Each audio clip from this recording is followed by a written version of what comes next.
చాలామంది కొత్తగా ఫిలిం ఇండస్ట్రీకి వచ్చే వాళ్ళు చాలామంది ఉంటారు.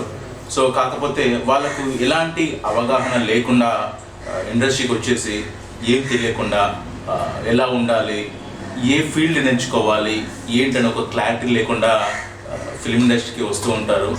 సో వాళ్ళకు నాకు తెలిసిన కొన్ని చిన్న చిన్న విషయాలను మీకు నేను ఈరోజు తెలియజేయాలనుకుంటున్నాను. ఎందుకంటే చాలామంది డిఫరెంట్ ఫీల్డ్స్ ఉంటాయి ఇండస్ట్రీలో. మనకు తెలిసి 24 క్రాఫ్ట్స్ ఉంటాయి. ఆ 24 క్రాఫ్ట్స్లో చాలా వాటి మీద కొద్దిగా నాకు తెలిసి నార్మల్గా కొద్దిగా అనుభవం అనేది ఉంటే వాళ్ళు చేసే ప్రయత్నంకి కూడా కొద్దిగా సపోర్ట్గా ఉంటుందని చెప్పేసి నాకు తెలిసిన 24 క్రాఫ్ట్స్ సంబంధించిన కొన్ని విషయాలను మీకు నేను ఈరోజు తెలియజేయాలనుకుంటున్నాను. సో లెట్స్ చూద్దాం. సో ఫస్ట్ వన్, బేసిక్గా మనకు ఫిలిం ఇండస్ట్రీలో 24 క్రాఫ్ట్స్ అనేవి ఉండడం జరుగుతుంది. సో అందులో మొదటగా ఉండేది ఏంటి అంటే ప్రొడక్షన్ ఎగ్జిక్యూటివ్. ఈ ప్రొడక్షన్ ఎగ్జిక్యూటివ్ అనే పర్సన్ ఏం చేశాడు అంటే, ఒక సినిమా స్టార్ట్ అయినప్పుడు స్క్రిప్ట్ వర్క్ అనేది కంప్లీట్ అయిపోయిన తర్వాత షూటింగ్కి వెళ్ళే ముందు మనము ఒక ప్రొడక్షన్ ఎగ్జిక్యూటివ్ని మనం తీసుకోవడం జరుగుతుంది.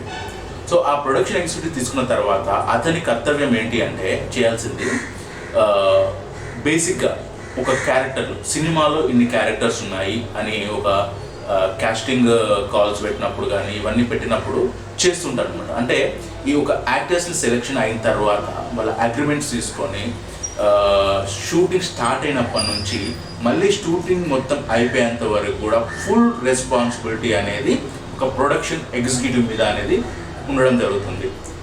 ఇంకా లైక్ వీళ్ళ కింద లైక్ మేనేజర్స్ వాళ్ళు ఉంటుంటారు, అదొక డిఫరెంట్ వే. సో కాకపోతే ఏంటి అంటే యాక్టర్స్ అగ్రిమెంట్స్, అలాగే మనం షూటింగ్కి వెళ్తున్నప్పుడు వెహికల్స్ కానీ ప్రొడక్షన్లో కంట్రోల్లో మనకు టోటల్ ఆల్ కంట్రోల్స్, చాలా కంట్రోల్స్ మనకు వచ్చే ఫుడ్ కానివ్వండి, టిఫిన్స్, ఇలాంటివన్నీ కూడా మెయిన్గా ఈ ప్రొడక్షన్ ఎగ్జిక్యూటివే చూసుకోవడం జరుగుతుంది. వీళ్ళ అందరి కూడా ఈ ప్రొడక్షన్ ఎగ్జిక్యూటివ్ హ్యాండ్ ఓవర్లో ఉంటారనమాట. సో అలాగే మీకు తెలిసినట్టయితే ఇది ఒక ప్రొడక్షన్ ఎగ్జిక్యూటివ్ మాత్రం చేయడం జరుగుతుంది. దీని తర్వాత మనకు సెకండ్ క్రాఫ్ట్. సో 24 క్రాఫ్ట్స్లో ఫస్ట్ వచ్చేసి ప్రొడక్షన్ ఎగ్జిక్యూటివ్, సెకండ్ వచ్చేసి మనకు నార్మల్గా చాలామంది చెప్తూ ఉంటారు, మీకు నార్మల్గా మొబైల్ అనేది యూజ్ చేస్తుంటారు, మొబైల్లో ఫొటోస్ అవి దిగుతుంటారు. సో ఒక ఫోటోగ్రాఫర్ మీకు అర్థమైపోకుండా నాకు తెలిసి. సో ఫస్ట్ ప్రొడక్షన్ ఎగ్జిక్యూటివ్ తర్వాత సెకండ్ చేయాల్సింది ఏంటి అంటే సినిమాటోగ్రాఫర్ అంటే వీళ్ళను మనము చాలామంది డిఓపి అని పిలుస్తారు. డిఓపి అంటే చాలామందికి తెలియకపోవచ్చు, director of photography. So like ఏంటి అంటే మనము ఈ సినిమా అనేది స్టార్ట్ అయిన తర్వాత అంటే షూటింగ్కి వెళ్ళే ముందు మనకు ఫస్ట్ మెయిన్ థింగ్ కావాల్సింది సినిమాటోగ్రాఫర్ లేకుండా సినిమాని మనం అందంగా అసలు చూపించలేము. మెయిన్గా గుర్తుపెట్టుకోండి, ఒక సినిమా రంగంలో సినిమాటోగ్రాఫర్కి చాలా కీలక పాత్ర అనేది పోషించడం జరుగుతుంది. ఎందుకంటే కెమెరామ్యాన్ లేకపోతే మనకు సినిమాని లేదు, సింపుల్ చెప్పాలి అంటే. ఎందుకంటే ఒక క్లారిటీగా సినిమాటోగ్రాఫర్స్ అందుకే ప్రతి సినిమాకి ఒక మంచి ఎక్స్పీరియన్స్ సినిమాటోగ్రాఫర్ని పెట్టుకోవడానికి చాలామంది పెద్ద మూవీస్ వాళ్ళు ప్రయత్నిస్తుంటారు. ఈ రీసెంట్ టైమ్స్లో చిన్న మూవీస్లో కూడా మంచి ఎక్స్పీరియన్స్ ఉన్న సినిమాటోగ్రాఫర్ని పెట్టుకోవడం జరుగుతుంది. ఎందుకంటే సినిమాటోగ్రాఫర్ వచ్చేసి ఏంటి అంటే ఆల్మోస్ట్ సినిమాలో మొత్తం కూడా అతనే చూసుకోవడం జరుగుతుంది. మనకు ఒక క్యాప్చరింగ్ అనేది ఎలా చేయాలి, ఒక ఫ్రేమ్ ఎలా పెట్టాలి, ఒక యాక్టర్ ఇప్పుడు ఎగ్జాంపుల్ కొంతమంది రీసెంట్ టైమ్స్లో కొంతమంది హీరోలు యాక్టింగ్ పర్ఫార్మెన్స్తో ఉన్న వాళ్ళు చాలామంది ఉంటారు. అలాగే హైట్ తక్కువ ఉండి పర్ఫార్మెన్స్ ఎక్కువ చేసే వాళ్ళు చాలామంది ఉంటారు. సో వాళ్ళకు ఎలా ఫ్రేమ్ పెట్టాలి, చాలా హైట్ ఉంటారు, వాళ్ళకి ఎలా ఫ్రేమ్ పెట్టాలి. ఇప్పుడు మీరు చూసినట్టయితే చాలామంది రీసెంట్గా వచ్చే టైమ్స్లో హీరోయిన్స్ తీసుకోండి, హీరో చాలా హైట్ ఉంటాడు, హీరోయిన్ కొట్టుకుంటాడు. సో వీళ్ళని ఎలా బ్యాలెన్స్ చేయాలి, ఇదేంటి అనేది చెప్తాను. మీకు ఒక చిన్న సీక్రెట్ లీక్ చేస్తున్నాను. ఏంటి అంటే హీరో హైట్ ఉండి హీరోయిన్ పొట్టిగా ఉన్నప్పుడు ఏం చేస్తారో తెలుసా, హీరోయిన్కి ఒక చిన్న టేబుల్ పెడతారు. ఎందుకు అంటే అదొక వాళ్ళని ఈక్వల్ అయినట్టు. వైట్ షాట్ అయినప్పుడు అలాగే గమనిస్తూ ఉంటారు, అంటే వైట్ షాట్ అన్నప్పుడు ఆ టేబుల్ లాంటిది ఏమి వేయరు. సో క్లోజ్ షాట్స్ పెట్టినప్పుడు ఆ హైట్ ఈక్వల్ చేయడానికి కంపల్సరీగా ఎవరు తక్కువ ఉంటే వాళ్ళకి, ఎగ్జాంపుల్ బ్యాక్గ్రౌండ్లో నిల్చొని ఉన్నారు, వాళ్ళ హైట్ తక్కువ ఉన్నారు, సో వాళ్ళకి చెక్కలు ఇస్తారు. సో హీరో హీరోయిన్ పక్క పక్కన ఉన్నారు, వాళ్ళకు కూడా ఇట్లా వేయడం జరుగుతుంది. హీరో పొట్టుకున్నాడు, హీరోయిన్ పొడుగుంది, అప్పుడు తనకేం ఇస్తారు, హీరోయిన్ కూడా ఒక టేబుల్ అనేది పెట్టడం జరుగుతుంది అనమాట. ఎందుకంటే ఒక క్యారెక్టర్ని ఈక్వల్ చేసి ఒక ఫ్రేమ్లో పర్ఫెక్ట్ అంటే ఫుల్ ఈక్వల్గా ఉండకుండా కొద్దిగా ఇలా ఉండేటట్టుగా ప్లాన్ చేసి అలా చేయడం జరుగుతుందన్నమాట. ఎందుకంటే మెయిన్గా సినిమాటోగ్రాఫర్ ఇవన్నీ చూసుకుంటుంటాడు. తర్వాత సినిమాటోగ్రాఫర్ లైటింగ్ అనేది కూడా ఎలా ఉండాలి ఏంటి అనేది కూడా ఈ సినిమాటోగ్రాఫర్ అనేది చెప్పడం జరుగుతుంది. మెయిన్ ఫ్రేమ్స్ ఎలా పెట్టాలి, ఏం చేయాలి, ఇవన్నీ చేయాలి. ఇలాంటి అవగాహన అనేది లేకుండా సినిమాటోగ్రాఫర్ అవ్వడం చాలా చాలా కష్టం. ఎందుకంటే ఇప్పుడున్న టైమ్స్లో అందరూ కూడా సింపుల్ చెప్పిన మొబైల్తో చాలామంది ఫొటోస్ వీడియోస్ అవి చాలా చాలా చేస్తూ ఉన్నారు. వాళ్ళు కూడా ఒక ఫ్రేమ్ అనేది, ఎందుకంటే సైడ్ నిల్చో అటు నిల్చో ఇటు నిల్చో అంటుంటారు కదా, వాళ్ళు కూడా ఒక ఫ్రేమింగ్ అనేది తెలుసుకుంటూ ఉన్నారు చాలామంది. సో కాబట్టి సినిమాటోగ్రాఫర్ సినిమా స్టార్ట్ అయినప్పటి నుంచి సినిమా మొత్తం అయిపోయేంత వరకు కూడా ప్రతి ఫ్రేమ్ కూడా పర్ఫెక్ట్గా చూసుకోవడం అనేది సినిమాటోగ్రాఫర్కి కావాల్సిన మెయిన్ అనుభవం అనేది కంపల్సరీగా ఉండాలి. సో అలాగే నెక్స్ట్ ఈ సినిమాటోగ్రాఫర్ని పక్కకు పెడితే నెక్స్ట్ థర్డ్ ఆర్ట్ డైరెక్టర్. ఈ ఆర్ట్ డైరెక్టర్ అనే పర్సన్ సినిమాకి చాలా చాలా ఇంపార్టెంట్. ఎందుకు చాలా ఇంపార్టెంట్ అని చెప్తున్నాను అంటే, ఈ ఆర్ట్ డైరెక్టర్ వాళ్ళు ఏం చేస్తారంటే, మనకు బేసిక్గా ఆర్ట్ డైరెక్టర్ అంటే ఆర్టిస్ట్ అవ్వాలి అనుకుంటున్నారేమో, అసలు కాదు. సింపుల్గా చెప్పాలి అంటే ఒక లొకేషన్ ఉందనుకోండి, ఎగ్జాంపుల్ ఒక పెద్ద హాల్ తీసుకున్నాము, ఎంటీ హాల్ తీసుకున్న తర్వాత ఈ ఆర్ట్ డైరెక్టర్ అనే పర్సన్ ఏం చేస్తాడు అంటే, ఫస్ట్ థింగ్ ఈ క్యారెక్టర్స్ పొజిషన్స్ అవి సెట్ చేసిన తర్వాత బ్యాక్గ్రౌండ్లో ఎగ్జాంపుల్ ఒక ఫోన్ ఉండాలి అక్కడ, లేకపోతే బ్యాక్గ్రౌండ్లో ఒక మంచి పెద్ద ఫ్రేమ్ ఉండాలి. సో అలా, లేకపోతే అక్కడ ఒక లాంతర్ ఉండాలి, లేకపోతే అక్కడ ఒక పూజ, అక్కడ ఒక ఫ్రిడ్జ్ ఉండాలి, ఒక ప్రాపర్టీ. లైక్ ఎట్లా అంటే ఆర్ట్ డైరెక్టర్ ఇవన్నీ చూసుకుంటారు అనమాట. బ్యాక్గ్రౌండ్ అనేది ఫిల్ అంటే, లైక్ సింపుల్ చెప్పాలంటే ఫ్రేమ్ని ఫిల్ చేయడం. ఒక ఫ్రేమ్ని ఫిల్ ఎలా చేయాలి అంటే art director, for example before cinematographer చూసుకున్నాం కదా, సినిమాటోగ్రాఫర్ దగ్గర నుంచి ఫ్రేమ్ యాక్టర్స్ నిల్చున్న తర్వాత ఆ ఫ్రేమ్ ఎలా ఫిల్ చేయాలి, లైక్ ఎగ్జాంపుల్ బ్యాక్గ్రౌండ్ ఏం పెట్టాలి, అక్కడ ఏమైనా టేబుల్ పెట్టాలా, లేకపోతే బ్యాక్గ్రౌండ్ ఏమైనా ఫొటోస్ పెట్టాలా, ఇవన్నీ ఆర్ట్ డైరెక్టర్ హ్యాండ్ ఓవర్లో ఉంటుంది. అలాగే ఇంతకుముందు చెప్పాను, ఆర్ట్ డైరెక్టర్ అంటే ఆర్ట్ వేస్తారని, అవసరమైతే ఆర్ట్ కూడా వేస్తూ ఉంటారు వాళ్ళు. ఎందుకంటే ఒక డిజైన్ని క్రియేట్ చేయాలి అనుకుంటే, ఎందుకంటే నార్మల్ డిజైన్స్ అనేవి బయట మార్కెట్లో దొరుకుతూ ఉంటాయి, కానీ ఒక డైరెక్టర్ పాయింట్ ఆఫ్ వ్యూకి సంబంధించిన డిజైన్ అనేది కావాలి అంటే, అది వేయాలంటే మళ్ళీ ఆర్ట్ డైరెక్టర్ వాళ్ళనే అవుతుంది. అది కూడా ఆర్ట్ డైరెక్టర్ ఇలాంటివి చేస్తూ బ్యాక్గ్రౌండ్స్ అన్ని చూసుకుంటూ ఇవన్నీ చేసుకుంటూ కూడా ఆర్ట్ డైరెక్టర్ చేయడం జరుగుతుంది. సినిమాకి చాలా చాలా ఇంపార్టెంట్, సినిమా స్టార్ట్ అయినప్పటి నుంచి. ఎందుకంటే ఒక ఫ్రేమ్, ఫర్ ఎగ్జాంపుల్ ఒక పోలీస్ స్టేషన్ సెటప్ ఉందనుకోండి, పోలీస్ స్టేషన్స్లో టేబుల్స్ నార్మల్గా చూస్తుంటాం మనం, కానీ బయట బ్యాక్ సైడ్ ర్యాక్స్ ఉంటాయి. ఆ ర్యాక్స్లో బుక్స్, ఫైల్స్ చాలా చాలా పెట్టి ఉంటాయి. సో అవన్నీ కూడా మనం బేసిక్గా పోలీస్ స్టేషన్లో ఒరిజినల్ పోలీస్ స్టేషన్ అనుకోండి అవన్నీ ఉంటాయి, బట్ మనం చేసేది పోలీస్ స్టేషన్ సెట్ కాబట్టి పోలీస్ స్టేషన్ సెట్ వేసినప్పుడు కంపల్సరీ కూడా ఆ బుక్స్ అన్నీ కూడా ఆ డైరెక్ట్లో తీసుకురావాలి, ఆ కబోర్డ్స్ ఆ డైరెక్ట్లో తీసుకురావాలి. ఎగ్జాంపుల్ అలా మనం ఏమంటారు, మళ్ళీ ఆ టేబుల్స్కి సంబంధించిన అయితే ఏముండండి, ఏవైనా ఒక ఫ్రేమ్ సంబంధించిన ఒక కొన్ని ప్రాపర్టీస్ అలాంటివన్నీ కూడా ఆ డైరెక్టర్ హ్యాండ్ ఓవర్లోనే ఉండడం జరుగుతుంది. ఆ ప్రాపర్టీస్ అన్నీ కూడా ఆర్ట్ డైరెక్టర్ చూసుకోవడం జరుగుతుంది. అవసరమైతే ఆర్ట్ కూడా వేయాల్సి ఉంటుంది, కొన్ని డిజైన్స్ కట్ చేయాల్సి ఉంటుంది. సో డిఫరెంట్ అనేవి చేస్తూ ఉంటారు. ఆర్ట్ డైరెక్టర్ కూడా సినిమాకి చాలా చాలా ఇంపార్టెంట్. ఇలాంటి విషయాలన్నీ కూడా ఆర్ట్ డైరెక్టర్ అనేది చూసుకోవడం జరుగుతుంది. సో ఈ ఆర్ట్ డైరెక్టర్ నుంచి మన 24 క్లాస్లో ఆర్ట్ డైరెక్టర్ని పక్కకు పెడితే నెక్స్ట్ క్రాఫ్ట్ ఎడిటర్. ఈ ఎడిటర్ అనే పర్సన్ సినిమాకి ఎంత ఇంపార్టెంట్ అంటే, మనం చేసిన ప్రతి ఏదైనా చిన్న తప్పు ఉందంటే అది ఎడిటర్ దగ్గరనే కవర్ అయిపోతుంది. ఎగ్జాంపుల్ మనం ఏమైనా ఫోటో దిగామనుకోండి, దాన్ని ఏం చేస్తాము, క్రాప్ చేస్తాము, లేకపోతే దానికి సైడ్ ఏదో పెడతాము, లేకపోతే లైటింగ్ పెడతాము, బ్రైట్నెస్, కాంట్రాస్ట్, ఇవన్నీ ఏవేవో పెట్టి దాని మొత్తానికి ఆ ఫోటోని హైలైట్ చేసిస్తాము. సో అలాగే ఇక్కడ ఏంటి అంటే ఆ హైలైట్స్ ఎందుకు ఇస్తాము, మనం చేసిన మిస్టేక్స్ని కవర్ చేయడానికి అవన్నీ చేస్తూ ఉంటాము. సో ఎడిటర్ ఫస్ట్ సినిమా ఎడిటర్కి ఫస్ట్గా సినిమా నాలెడ్జ్ ఉండాలి. ఫ్రేమ్, ఏ ఫ్రేమ్ ఎలా పెట్టాలో సినిమాటోగ్రాఫర్ చూసుకున్నట్టు ఏ కట్ ఎక్కడ పెట్టాలి అనేది కూడా బేసిక్గా స్క్రిప్ట్ అనేది ఉంటుంది. కాకపోతే దాని మీద కూడా కొద్దిగా నాలెడ్జ్ అనేది ఉంటే ఎడిటర్కి చాలా ఇంపార్టెంట్. మనం షూట్ అనేది కంప్లీట్ అయిపోయిన తర్వాత ఈ ఎడిటర్స్ మనం తీసుకొచ్చిన రష్ ఏదైతే ఉందో ఒక సీన్ని సీన్ బై సీన్ ఆర్డర్లో పెట్టుకుంటూ వెళ్తూ ఆ సీన్కి కావాల్సిన చిన్న చిన్న కట్స్ అన్నమాట. ఎందుకంటే క్లోజ్ ఉంటుంది, వైడ్ ఉంటుంది, తర్వాత జూమ్ ఉంటుంది, తర్వాత మనకు యాంగిల్స్, ఒక డిఫరెంట్ యాంగిల్స్ మనం మాస్టర్ షాట్ అందిస్తుంటాము. సో ఇలా డిఫరెంట్ షార్ట్స్ తీసేసి ఆ షార్ట్స్ అన్నింటినీ ఏ షాట్ ఎలా పడాలి, ఏ డైలాగ్కి ఏ షాట్ పడాలి అనేది ఒక ఎడిటర్కి ఒక చిన్న ఎక్స్పీరియన్స్ ఉంటే చాలా బెటర్. అలా ఎడిటింగ్ చేసిన షార్ట్స్ అన్నీ కూడా ఒక ఆర్డర్లో పెట్టి దాన్ని ఒక సీన్లా చేస్తారు. మనం సింపుల్గా చెప్పాలంటే ఫస్ట్ షూటింగ్ ఉన్నప్పుడు ఒక మాస్టర్ షాట్ తీసుకుంటాం, తర్వాత అన్ని క్లోజులు, వైడ్లు, మాస్టర్ షాట్ అయిపోయిన తర్వాత క్లోజులు, చిన్న వైడ్, తర్వాత కాంబినేషన్స్, తర్వాత సజెషన్స్, ఇవన్నీ కూడా కెమెరామెన్ తీసుకుంటాడు.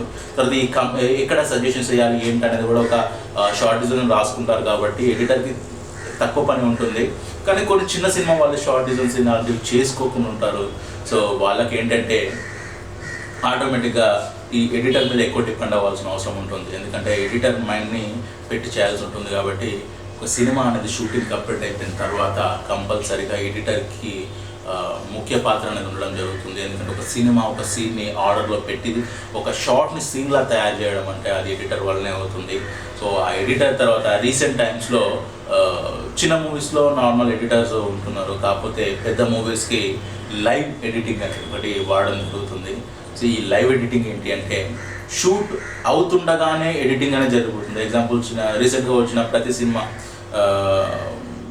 ఉండొచ్చు, లేకపోతే రీసెంట్ టైమ్స్లో వచ్చిన RRR అయి ఉండొచ్చు, తర్వాత KGF అయి ఉండొచ్చు.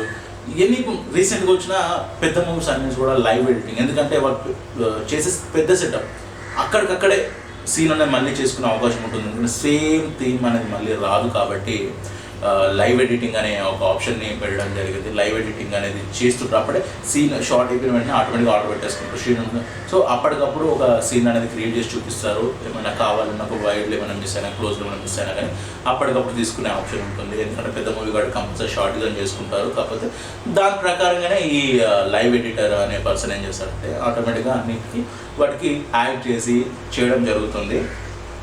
సో అలాగే వీటికి ఏంటి అంటే మెయిన్గా క్రియేటివ్ నాలెడ్జ్ అనేది ఎడిటర్స్కి ఎక్కువగా ఉండాల్సిన అవసరం ఉంటుంది. ఇది ఈ విధంగా చేసినట్టయితే కంపల్సరీ ఒక మంచి ఎడిటర్ అయ్యే అవకాశం ఉంటుంది. వీళ్ళకు కంపల్సరీగా ఒక సినిమా మీద ఒక నాలెడ్జ్ అనేది, ఒక క్రియేటివ్ నాలెడ్జ్ అనేది కంపల్సరీ ఉండాల్సిన అవసరం ఉంటుంది ఎడిటర్కి. సో అదేవిధంగా మనకు ఎడిటర్ అనే పర్సన్ గుర్తుపెట్టుకోండి, ఒక సినిమాకి మనం చేసే చిన్న చిన్న మిస్టేక్స్ అన్నీ కూడా కవర్ చేయడానికి ఎడిటరే అవుతుంటాడు. ఎందుకంటే సినిమాలో మనము షూట్లో కెమెరా ముందు చేసింది దాన్ని కవర్ చేయొచ్చు ఎంతో కొంత కంపల్సరీ ఎడిటర్ దగ్గర. ఎందుకంటే మనము వైడ్లో యాక్ట్ చేసింది క్లోజ్లో చేయలేము. సో అప్పుడు ఏంటంటే ఆ వైడ్కి క్లోజ్కి మిక్సప్ చేసి ఎడిటర్ మన దగ్గర ఉన్న చిన్న మైనస్ పాయింట్స్ని కవర్ చేయడానికి కూడా ఎడిటర్కి అవకాశం ఉంటుంది. ఒక యాక్టర్ని హైలైట్ చేయడంలో ఎడిటర్ ముఖ్య పాత్ర అనేది చేయడం జరుగుతుంది. సో అదేవిధంగా ఈ స్టంట్ మాస్టర్ ఏంటి అంటే ఎక్కువగా ఈ స్టంట్ మాస్టర్స్ ఎప్పుడు యూజ్ అవుతారంటే మనకు స్టంట్స్ చేస్తారు. ఈ స్టంట్స్ అనేవి సినిమాకి చాలా చాలా ఇంపార్టెంట్. రీసెంట్ టైమ్స్లో మీరు చూసినట్టయితే పుష్ప మూవీ చూడండి. పుష్ప మూవీలో స్టార్టింగ్లో ఒక మేబీ 2-3 సీన్స్ తర్వాత అయి ఉండొచ్చు. పుష్ప సినిమాలో హీరో లారీని చాలా హైట్ నుంచి కింద పడేస్తారు. ఇది ఆ ఫారెస్ట్లో పోలీసులకు ఆ ఎర్రచందనం దొరకకుండా చేయడానికి ఒక షార్ట్ హైట్ లారీలు కింద పడతాను. అది బేసిక్గా చెప్పాలి అంటే సినిమాలో ఎవరు చేశారంటే అల్లు అర్జున్ గారు చేశారు. కానీ రియల్గా ఎవరు చేశారంటే స్టంట్ మాస్టర్ చేశారు.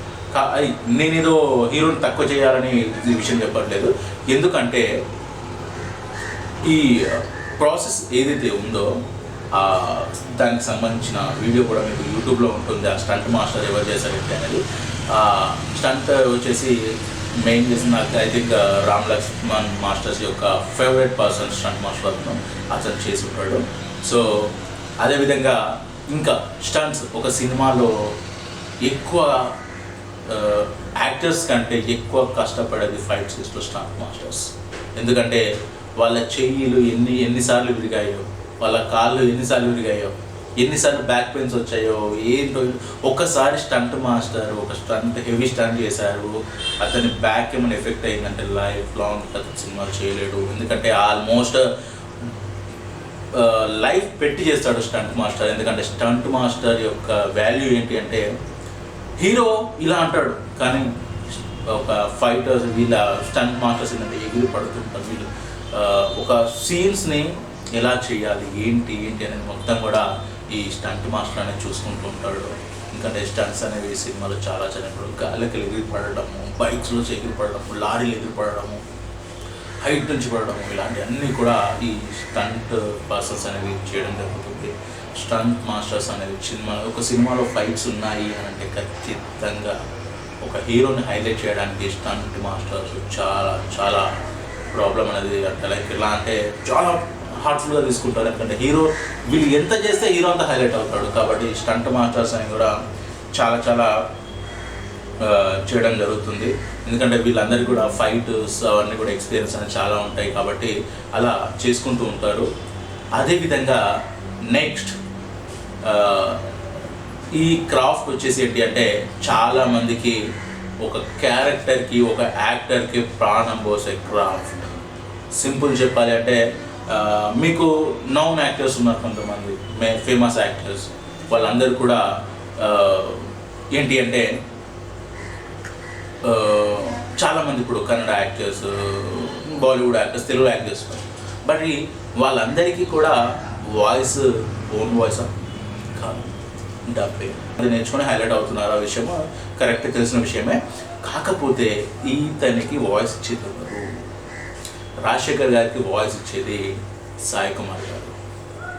సాయి కుమార్ గారు రాజశేఖర్ ప్రతి సినిమాకి హీరోకి సాయి కుమార్ గారే డబ్బింగ్ కూడా జరుగుతుంది. అలాగే రీసెంట్ టైమ్స్లో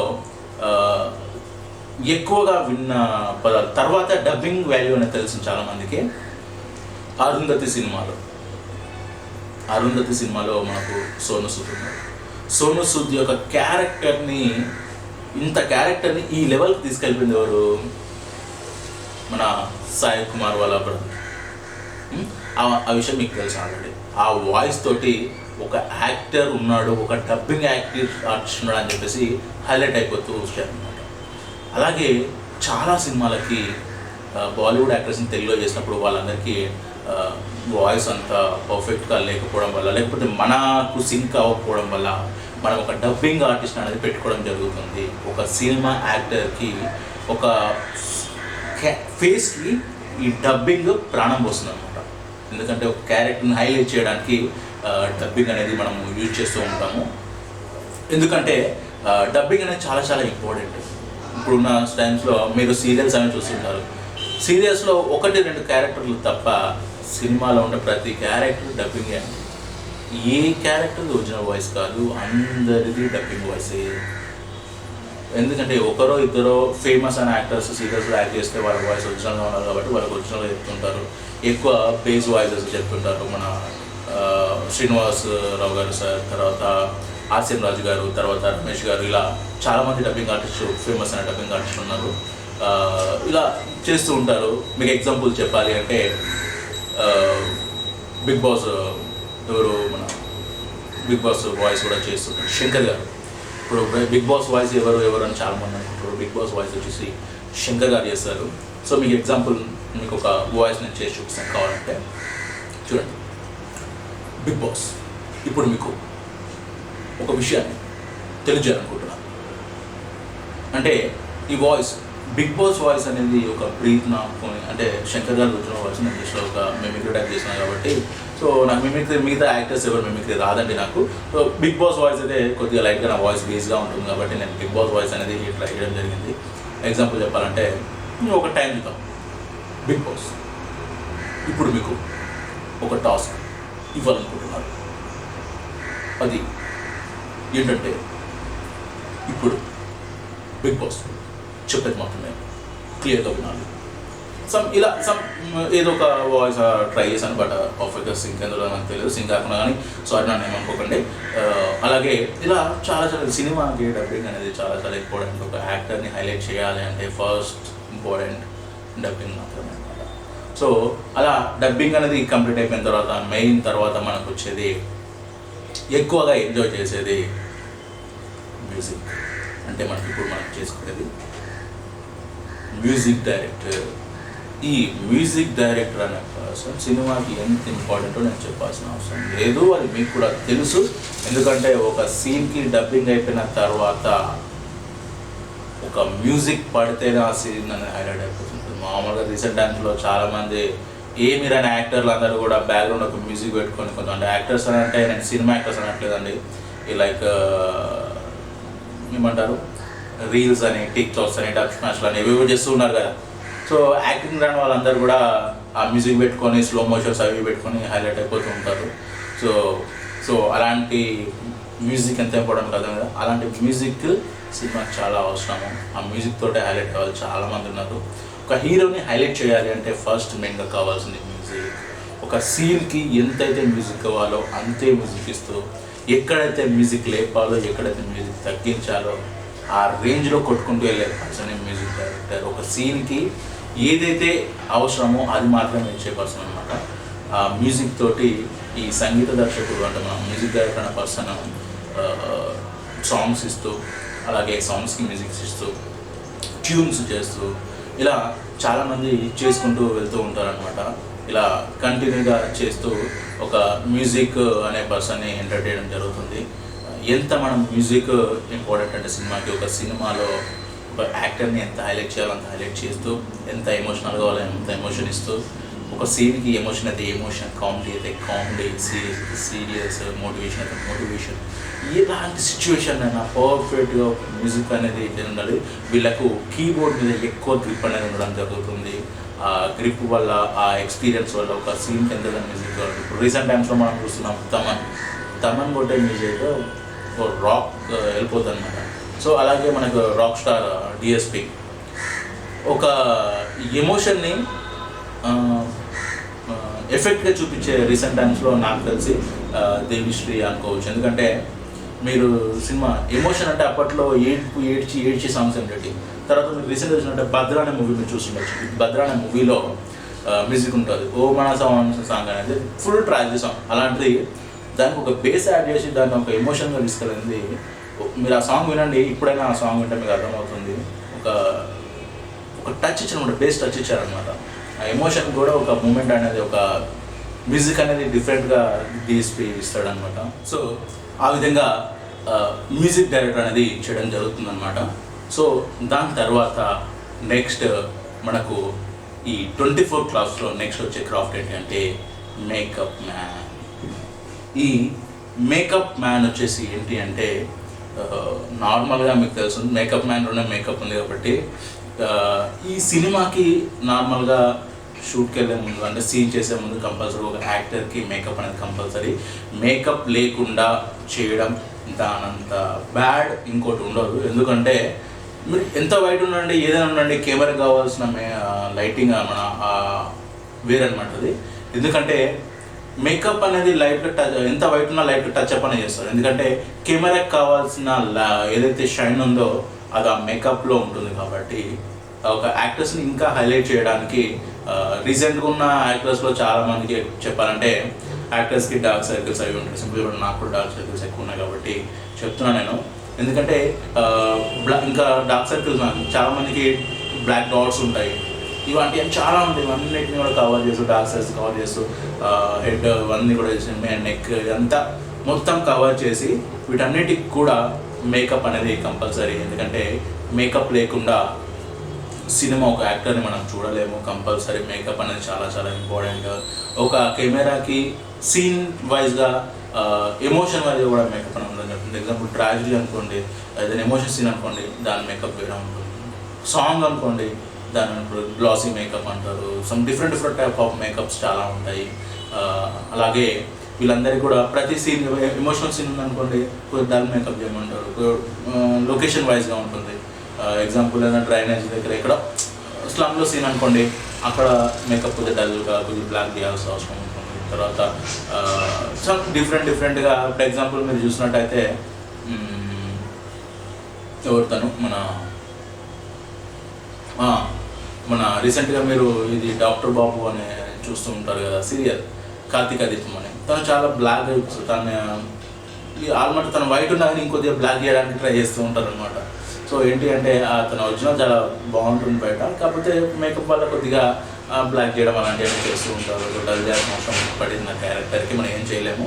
సో కంపల్సరీ మేకప్ అనేది వాళ్ళకి ఏ సీన్కి ఎలాంటి సీన్కి ఎలాంటి మేకప్ కావాలనేది వాళ్ళకి ఎక్స్పీరియన్స్ అనేది ఉండాల్సిన అవసరం ఉంటుంది. కంపల్సరీ వాళ్ళకి అలా ఉండాలి. అలా ఉంటేనే వాళ్ళకు హైలైట్ ఒక క్యారెక్టర్ అనేది హైలైట్ అవుతుంది, ఫేస్ అనేది హైలైట్ అవుతుంది. కాబట్టి చాలామందికి ఈ విధంగా ఉండడం జరుగుతుంది.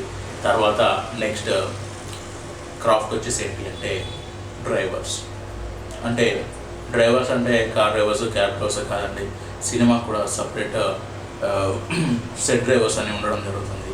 వీళ్ళు ఎవరు అంటే సినిమాలో మనకు షూటింగ్కి వెళ్ళడానికి ఇప్పుడు ఒక యాక్టర్స్ ఉన్నారు, సెట్ డిపార్ట్మెంట్ ఉంటారు, ఆర్ట్ డిపార్ట్మెంట్ ఉంటారు, తర్వాత different type of direction department అయి ఉండొచ్చు, యాక్టర్స్, జూనియర్ ఆర్టిస్టులు వీళ్ళందరూ ఉంటారు. వీళ్ళందరికీ కూడా వెహికల్స్ కావాలి. వీళ్ళందరికీ వెహికల్స్ కావాలంటే ఎలా వెళ్తారు? ఓన్ వెహికల్స్లో వెళ్ళడం కాదు, సినిమాకి సపరేట్గా వెహికల్స్ అనేవి ఉంటాయి. మీరు చూస్తున్నట్టు క్వాలిస్ వెహికల్స్ మీరు చూస్తుంటారు. సీరియల్ వెహికల్ అని చాలామంది అంటుంటారు. అదేంటంటే క్వాలిస్ వెహికల్స్ యూజ్ చేస్తుంటారు. డైరెక్షన్ ఇక్కడ ఏంటి అంటే కెమెరా డిపార్ట్మెంట్కి ఒక టైప్ ఆఫ్ వెహికల్స్ ఉంటాయి, డైరెక్షన్ డిపార్ట్మెంట్ ఒక టైప్ ఆఫ్ వెహికల్స్. ఇప్పుడు డైరెక్షన్ డిపార్ట్మెంట్ అనుకున్న అందరికీ ఎక్కువ ఇన్నోవాస్ వెళ్తూ ఉంటాయి. సో ఆ సెట్ మన నార్మల్గా వీళ్ళకి సెట్ వీళ్ళందరికీ కూడా ఇలాంటి అంటే క్వాలిస్తో జూనియర్ ఆర్టిస్టులు కూడా క్వాలిస్ ఎక్కువ మంది జూనియర్ ఆర్టిస్టులు బస్సు బుక్ చేస్తారు. అంటే అది బస్సులు కూడా బయట నుంచి రావండి, ఫిల్మ్ ఇండస్ట్రీలో సపరేట్ బస్సెస్ అని ఉండడం జరుగుతుంది. సో ఆ బస్సెస్నే రెంట్ తీసుకోవడం జరుగుతుంది. అంతా కూడా భారం ఎవరి మీద పడుతుందో మీ అందరికీ తెలుసు, ప్రొడ్యూసర్ మీద పడుతుంది. సో ఇవన్నీ కూడా వీళ్ళందరికీ కూడా సపరేట్ డ్రైవర్స్ ఉంటారనమాట, క్వాలిస్ డ్రైవర్స్ అనేది కూడా. వీళ్ళందరూ కూడా ఒక ఇండస్ట్రీలో ఒక క్రాఫ్ట్ అనేది కూడా జరిగింది. వీళ్ళకంటే కూడా ఒక యూనియన్స్ ఉన్నాయి. ఇందులో ఒక్కొక్క క్రాఫ్ట్కి ఒక యూనియన్ అనేది కూడా ఉండడం జరిగిందనమాట. కాబట్టి వీళ్ళందరూ కూడా డ్రైవర్స్గా ఇండస్ట్రీలో మనకున్న యాక్టర్స్ వీళ్ళందరూ టైం టు టైం తీసుకురావడానికి ముందుగా ఉంటారు. నాకు తెలిసి ఏంటంటే వీళ్ళు లేట్గా పడుకొని ముందుగా లేచేది నాకు తెలిసి డ్రైవర్స్. ఎందుకంటే యాక్టర్స్ అన్న వాళ్ళు వెహికల్ వచ్చారు వెయిట్ చేస్తూ ఉంటారు, వెహికల్ వచ్చారు పడుకున్నప్పుడు అప్పుడు రెడీ అయిపోవచ్చు. కానీ డ్రైవర్స్ అలా కాదు, ముందే రెడీ అయిపోయి అందరికి ఎంతమంది ఎక్కించుకోవాలో అంతమందికి. కొన్ని వచ్చేసి హోమ్ పికప్స్ ఉంటాయి, కొంతమందికి ఒక ప్లేస్ చెప్పేసి అక్కడ వచ్చి తీసుకోమంటారు. కాకపోతే యాక్టర్స్ అందరికి కూడా హోమ్ పికప్పే. సో ఎవరు కూడా ఇంటికి వచ్చి తీసుకెళ్ళిపోవాల్సిందే, ఆప్షన్ లేదు యాక్టర్స్ అందరికి కూడా. సో అలా ఈ డ్రైవర్స్ అందరికి కూడా ఎక్కువ ఇది లేట్గా పడుకొని త్వరగా లేచే డిపార్ట్మెంట్లో మెయిన్గా ఉండేది ఈ డ్రైవర్స్. అలాగే ఈ డ్రైవర్స్ కూడా సినిమాకి చాలా చాలా ఇంపార్టెంట్. ఎందుకంటే ప్రతి సినిమాకి డ్రైవర్స్ చాలా ఇంపార్టెంట్. వాళ్ళని తీసుకురావడానికి కంపల్సరీ డ్రైవర్స్ అనేది చాలా ఇంపార్టెంట్గా ఉంటుంది. సో తర్వాత ప్రొడక్షన్ ఉమెన్ అంటే ఏంటి అంటే ఇప్పుడు వీళ్ళేంటి నార్మల్గా ఆ ప్రొడక్షన్ ఉమెన్ అనేది ఈ క్రాఫ్ట్ ఎందుకు అంటారంటే లైక్ ప్రొడక్షన్ ఉమెన్ అంటే మనం ఎంతమంది ప్రొడక్షన్ సంబంధించిన పర్సనల్ అనేం కాదు. సో ఈ వీళ్ళని అసిస్టెంట్స్గా అనే అవకాశం ఉంది. ఎట్లా అంటే ఈ ప్రొడక్షన్ సంబంధించిన వాళ్ళకు అసిస్టెంట్గా చేస్తూ ఉంటారు అనమాట. ఈ అసిస్టెంట్గా అయి ఉండొచ్చు, తర్వాత ఆర్టిస్ట్ అసిస్టెంట్ అయి ఉండొచ్చు. వీళ్ళందరినీ కూడా లేడీస్ ఉంటారు. వీళ్ళందరినీ కూడా ప్రొడక్షన్ అసిస్టెంట్గా తీసుకునే ఆప్షన్ ఉంటుంది. వీళ్ళందరికీ కూడా ఆర్టిస్టులకు వీళ్ళందరూ వారికి అసిస్టెంట్లుగా ఉన్నవారు. ఇప్పుడు యాక్టర్స్ ఉన్నారు, వాళ్ళందరికీ అసిస్టెంట్స్ ఉంటారు, లేడీ ఆర్టిస్టులు అయి ఉండొచ్చు. అలాంటి వాళ్ళలో కూడా ఈ అసిస్టెంట్స్ అందరినీ కూడా ప్రొడక్షన్ ఉమెన్ కింద యాడ్ చేయడం జరిగింది. సో అలా అందులో ఇది ఒక క్రాఫ్ట్ ఇవ్వడం కూడా, అసిస్టెంట్స్ కూడా ఒక క్రాఫ్ట్ అనేది ఈ 24 క్రాఫ్ట్స్లో ఒక క్రాఫ్ట్ ఇవ్వడం చాలా గ్రేట్. అలాగే నెక్స్ట్ ఇలా చేసుకుంటూ మనం చెప్పుకుంటూ పోయినట్టయితే మనకు మొత్తం 24 క్రాఫ్ట్స్ ఉన్నాయి కదా. మనం ఇప్పుడు చెప్పిన 10 క్రాఫ్ట్స్ అనేది చెప్పడం జరిగింది. సో మనకు 11th క్రాఫ్ట్ వచ్చేసి ఏంటంటే సినిమాలో మెయిన్ చాలా చాలా important 11th craft is cine writer. Cine writers అనేది ఎంత ఇంపార్టెంట్ అంటే ఒక సీన్ని హైలైట్గా రాయాలి అంటే, ఒక ఎమోషన్ని గట్టిగా రాయాలి అంటే ఖచ్చితంగా కావాల్సింది ఎవరు? సినీ రైటర్. ఈ రైటర్స్ ఒక సీన్ చెప్పిన తర్వాత ఈ సీన్ ఎలా రాయాలో అలా రాయాలి, ఎంత ఎమోషన్ ఇవ్వాలి అంత ఇవ్వాలి. సో వీళ్ళకి ఏంటి అంటే ఒక సీన్ని ఉన్నట్టుగా కనిపించేటట్టుగా రాసే అవకాశం మనకు సినీ రైటర్స్ చేతుల్లో ఉంటుంది. వాళ్ళు పర్ఫెక్ట్గా రాయాలి. వాళ్ళు రాయకపోతే మనకు సీను అంత ఈజీగా చేయడం అవ్వదు. ఎందుకంటే వీళ్ళు రైటర్స్ ఇంకోటి ఏంటి అంటే మెయిన్గా వీళ్ళందరూ కూడా రైటర్స్ ఎలా ఉంటారు, వీళ్ళు ఇంకోటి ఏంటంటే ఈ రైటర్స్ అన్నీ కూడా ఒక ప్రతి సిచ్యువేషన్ రాస్తూ ఉంటారు. వీళ్ళందరూ కూడా నవరసాలు అని మీరు వినుంటారు, ఎందుకంటే యాక్టింగ్లో చాలా ఉంటాయి కాబట్టి ఆ నవరసాలని మీద ఫుల్ నాలెడ్జ్ అనేది ఈ రైటర్స్కి ఉంటుంది. ఎందుకంటే ఈ రైటర్స్ అందరూ కూడా మంచి నాలెడ్జ్ తోటి ఈ రైటర్స్ని ఏ రోజు తక్కువ చేయలేము. ఎందుకంటే వాళ్ళంత టాలెంట్ అసలు ఎప్పుడు ఎక్స్పెక్ట్ చేయడు. సూపర్ అంటే సూపర్ అనమాట. సో ఒక సీన్ హైలైట్ చేయాలన్నా ఏదైనా వీళ్ళ వల్లే సాధ్యం. వీళ్ళ చేతుల్లో ఉంటుంది. నవరాసాల మీద వీళ్ళకి ఫుల్గా పట్టు ఉంటుంది. వీళ్ళు ఇవన్నీ చూసుకున్నట్టయితే చాలా బాగా చేస్తూ ఉంటారు. అలాగే నెక్స్ట్ మన క్రాఫ్ట్ వచ్చేసి ఏంటి అంటే లైట్ మ్యాన్. ఈ లైట్ మ్యాన్ అనే క్రాఫ్ట్ ఎందుకు అంటే నాకు తెలిసి ఈ 24 క్రాఫ్ట్స్లో ఎక్కువ బరువు బాధ్యతలు అంటే చూసారా, అలాంటి బరువుకి బాధ్యతగా ఇంకా పైన అనుకోవచ్చు అన్ని బరువులు ఉంటాయండి ఈ లైట్ మ్యాన్స్. ఒక్కొక్క లైట్ వెయిట్ ఉంటుందండి. సింపుల్ చెప్పాలంటే మనం లేపలేము. ఉదయం ఇప్పుడు 3ంటికి లేస్తారు. 3ంటికి లేచి షూట్ అంతా యాక్టర్స్ వస్తారు, యాక్ట్ చేసుకుంటూ వెళ్ళిపోతారు, అంతా అయిపోయింది. కానీ తెచ్చారు ఫిట్ చేసిన లైట్స్ తీయాలి, మొయ్యాలి, వైర్లు అవి ఇవి కరెక్ట్ పవర్ ఇది వాళ్ళు ఎంత వెయిట్ మోస్తారంటే అసలు వాళ్ళంత నాకు తెలిసి కొద్దిగా జిమ్ బాడీ బిల్డర్స్లో కనిపిస్తారు. నాకు అంత వెయిట్ ఎట్లా చూసి ఒక సింపుల్ చెప్పాలంటే ఒకసారి ఒక లైట్ లేపడానికి ట్రై చేశాను, నా వల్ల కాలేదు. దండం పెట్టేసే వాళ్ళకి నేనైతే, ఎందుకంటే అంత వెయిట్ ఉంటాయి అవి. సో చాలా బరువులు మోసేది నాకు తెలిసి లైట్ మ్యాన్స్. స్టాండ్స్ ఉంటాయండి వెయిట్, అందులో పార్ లైట్ అని ఒకటి ఉంటుంది. దాని వెయిట్ నాకు తెలిసి ఒక 50+ ఉంటుందేమో. అంత వెయిట్ 50 kgs ఏవో ఉంటుందేమో మేబీ. అంత వెయిట్ ఉంటాయి అన్నమాట వెయిట్ అవి. సో చాలా కష్టంగా మోస్తారు అవి. అలాగే ఈ లైట్ మ్యాన్స్ ఏంటి అంటే ఈ లైట్ మ్యాన్స్ అందరూ కూడా కెమెరామెన్ కంట్రోల్లో ఉండాల్సిన అవసరం ఉంటుంది. మనం అనుకున్నట్టుగా డిఓపి సినిమాటోగ్రాఫర్ కంట్రోల్లో ఉండడం జరుగుతుంది. ఎందుకంటే ఎక్కడ దేనికి ఆబ్జెక్ట్ తగ్గించాలి, ఏది పెంచాలి, ఎంత లైటింగ్ కావాలి, ఏ లైట్ ఎక్కడ పెట్టాలి, ఏ లైట్ ఎలా పెట్టాలి అనేది మొత్తం కూడా సినిమాటోగ్రాఫర్ చెప్పిన దాన్ని బట్టే ఈ లైట్ మ్యాన్స్ అనేది వర్క్ చేసుకుంటారు. నాకు తెలిసి ఒరిజినల్ కార్మికులు అంటే వీళ్ళే అనుకోవచ్చు. ఎందుకంటే సినీ కార్మికులు చాలామంది ఉన్నారు. అందులో ఎక్కువ కష్టపడే కార్మికులు ఎవరు అంటే లైట్ మ్యాన్స్. ఈ లైట్ మ్యాన్స్ అనేవాళ్ళు మార్నింగ్ ఎప్పుడో 3ంటికి లేచి షూటింగ్ అంతా అయిపోయిన తర్వాత అవన్నీ సర్దుకుని వెళ్ళేసరికి అయిపోతుంది. మళ్ళీ 9 అవుతుంది. వాళ్ళు ఇంటికి వెళ్ళి పడుకొని చేసే వరకు మళ్ళీ నైట్ 12:30, 1 అవుతుంది. మళ్ళీ 3 o'clock వాళ్ళు పడుకుంటే ఒక 3 hours 4 hours కంటే ఎక్కువ పడుకోరు వాళ్ళు. సో అంత డెడికేటెడ్ వర్కర్స్ అనమాట light man's.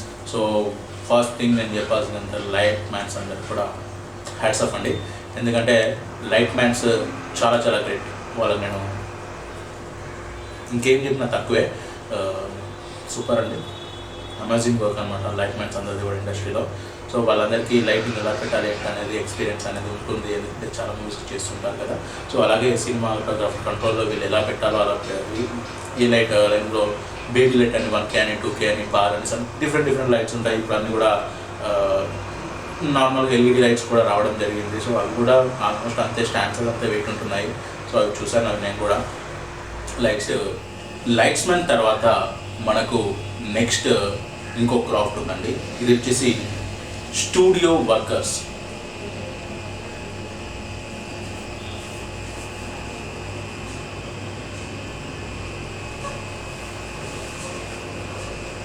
Repeat. Lights men తర్వాత మనకి ఇంకో క్రాఫ్ట్ ఉందండి. క్రాఫ్ట్ ఏంటంటే స్టూడియో వర్కర్స్. ఈ స్టూడియో వర్కర్స్ ఏంటి అంటే నార్మల్గా చాలామంది స్టూడియో వర్కర్స్ అంటే తెలియదు. సో వీళ్ళు ఏంటి అంటే మెయిన్గా వీళ్ళు చాలా ఇండస్ట్రీలో అనుకోవచ్చు, ఏమైనా దేంట్లో అనుకోవచ్చు, ఒక ఫిలింలో ఒక పెద్ద యూనియన్ అని చెప్పవచ్చు, లైక్ ఒక స్టూడియో వర్కర్స్ అనే వాళ్ళది. ఈ స్టూడియో వర్కర్స్ ఏంటి అంటే వీళ్ళకు ప్రతి దాంట్లో ఒక క్లారిటీ ఉంటుంది. ఒకసారి ఎడిటింగ్ అయిపోయిన తర్వాత ఫుల్ పోస్ట్ ప్రొడక్షన్లో ఇది ఒక మేజర్ పార్ట్ అయి ఉంటుంది కంపల్సరీగా. ఎందుకంటే ఈ స్టూడియో వర్కర్స్లో ప్రతి దాంట్లో ఒక ఇన్వాల్వ్మెంట్ ఉంటుంది. Example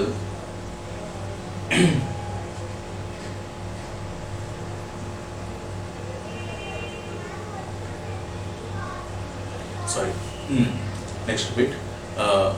next studio workers.